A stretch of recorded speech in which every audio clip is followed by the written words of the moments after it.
शहर का मंजर धीरे धीरे बदल रहा था। मरियम अपनी सीट पर उदासी से बैठी हुई थी, गाड़ी के शीशे से बाहर देखते हुए। इसकी मामा और बाबा नए शहर की बात कर रहे थे, लेकिन मरियम खामोश थी। इसे अपना पुराना घर, अपने दोस्त और पुरानी यादें याद आ रही थी। इसे नए शहर और नए घर नहीं जाना था। जब वो नए घर में पहुंचे तो घर बहुत बड़ा और पुराना था। मरियम अपने मामा और बाबा के साथ इस घर में शिफ्ट हो गई। कुछ वक्त गुजर गया, लेकिन मरियम का इस घर में दिल नहीं लगा। एक रात मरियम अपने कमरे में सो रही थी। इसे किसी के कदमों के चलने की आवाज सुनाई दी।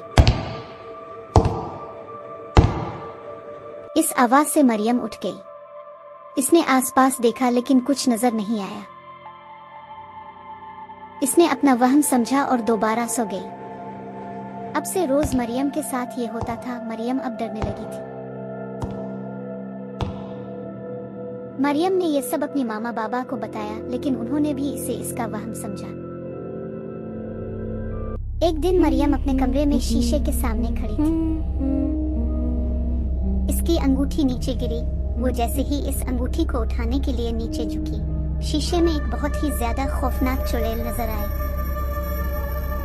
लेकिन जैसे ही वो उठी, वो गायब हो चुकी थी। एक रात मरियम के मामा बाबा को शहर से बाहर जाना पड़ा। मरियम घर में अकेली थी। रात को मरियम को अपने कमरे में अजीब सी आवाजें सुनाई देने लगी, जैसे कोई सरगोशी कर रहा। फिर अचानक मरियम के कमरे का दरवाजा खुला।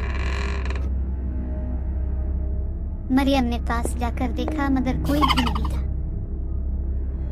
मरियम बहुत ज्यादा डर गई थी। डर के मारे वापस अपनी जगह पर आ गई। इसे बिस्तर के नीचे से रोने की आवाज सुनाई देने लगी। उसने डरते हुए बिस्तर के नीचे देखा, लेकिन वहां कोई नजर नहीं आया।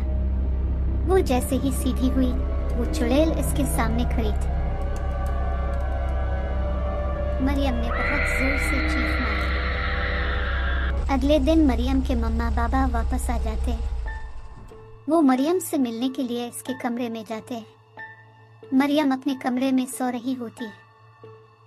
मरियम को बहुत तेज बुखार होता है। मरियम के मम्मा बाबा डॉक्टर को बुलाते हैं। डॉक्टर कहती है कि उसे बस बुखार है, दवाई दे दी है, ठीक हो जाएगी। रात हो जाती है। सब अपने कमरे में सो रहे होते हैं। अचानक मरियम के मम्मा बाबा को मरियम के कमरे से अजीब सी आवाजें सुनाई देती हैं। वो मरियम के कमरे में जाते हैं। वहां एक अजीब मंजर देखते हैं। मरियम बेड से ऊपर उठी हुई होती। इसकी मम्मा और बाबा बहुत ज्यादा डर जाते हैं। मरियम दोबारा से वापस बिस्तर पर गिर जाती है। इसके मामा बाबा को समझ नहीं आ रही होती कि क्या हो रहा है उनके साथ। कुछ वक्त गुजर गया। फिर एक दिन मरियम अचानक से गायब हो गई। इसके मामा बाबा बहुत परेशान हो गए। मरियम को हर जगह तलाश करने लगे। उन्हें मरियम कहीं भी नहीं मिली। उन्हें अपने घर के पीछे वाले कब्रिस्तान से एक अजीब सी रोने की आवाज सुनाई दी। वो दोनों इस कब्रिस्तान में गए। वहां उन्हें मरियम नजर आई जो रो रही थी। वो दोनों मरियम के पास गए। मरियम ने अपने चेहरे से हाथ हटाया तो उसकी शक्ल अजीब सी खौफनाक हो गई थी।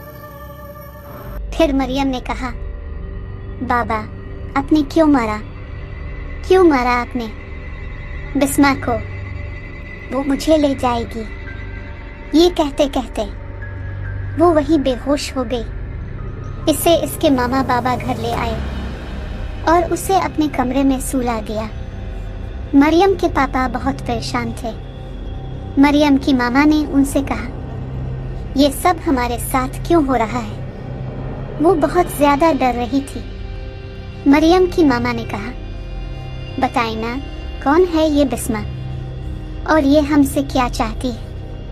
तब मरियम के पापा ने सच बताने का फैसला किया।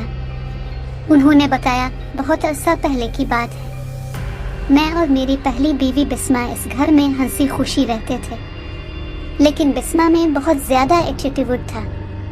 वो हमेशा मुझे नीचा दिखाती थी, जिसकी वजह से हम दोनों में बहुत ज्यादा लड़ाइयाँ होने लग गई थी। एक दिन इस लड़ाई के दौरान मैंने बिस्मा को जोर से धक्का दिया, जिसकी वजह से वो सीढ़ियों से गिर गई और उसकी वहीं पर मौत हो गई। मैं बहुत ज्यादा डर गया था। मैंने इसकी लाश को इस घर के पीछे दफन कर दिया और वो मुख छोड़कर चला गया। सबको यही पता था कि मैं और बिस्मा साथ गए हैं। और फिर कुछ अरसे बाद मैंने यही बताया सबको कि बिस्मा को हार्ट अटैक हुआ था, जिसकी वजह से इसकी मौत हो गई। बिस्मा की सारी जायदाद मुझे मिल गई और फिर मैंने अपनी जिंदगी को हंसी खुशी दोबारा से शुरू किया और मैंने तुमसे शादी की। लेकिन मुझे नहीं पता था कि इतने सालों बाद ये सब फिर से होगा। फिर बिस्मा उनके सामने आई और कहा, मैं तुम्हारी बेटी को ले जाऊंगी। जो कुछ तुमने मेरे साथ किया, ये इसकी सजा है। काशिफ रोने लगा और कहा, तुम मेरी बेटी को छोड़ दो, भले तुम मेरी जान ले लो। बिस्मा ने काशिफ का गला दबाया और इसे उन्हीं सीढ़ियों से धक्का दे दिया जिनसे गिरकर बिस्मा खुद मर गई थी और काशिफ की भी वही मौत हो गई। इसके बाद बिस्मा की रूह वहां से चली गई। मरियम और उसकी माँ वो घर छोड़कर किसी और जगह चली गई। मरियम भी अब ठीक हो चुकी थी, मगर आज तक वो इस सदमे से बाहर नहीं आ सकी। आप लोग बताएं, काशिफ के साथ जो हुआ वो ठीक था या गलत? क्या काशिफ को मरना चाहिए था? अगर आपको हमारी ये वीडियो पसंद आई हो तो प्लीज हमारे YouTube चैनल को सब्सक्राइब करें और सपोर्ट करें।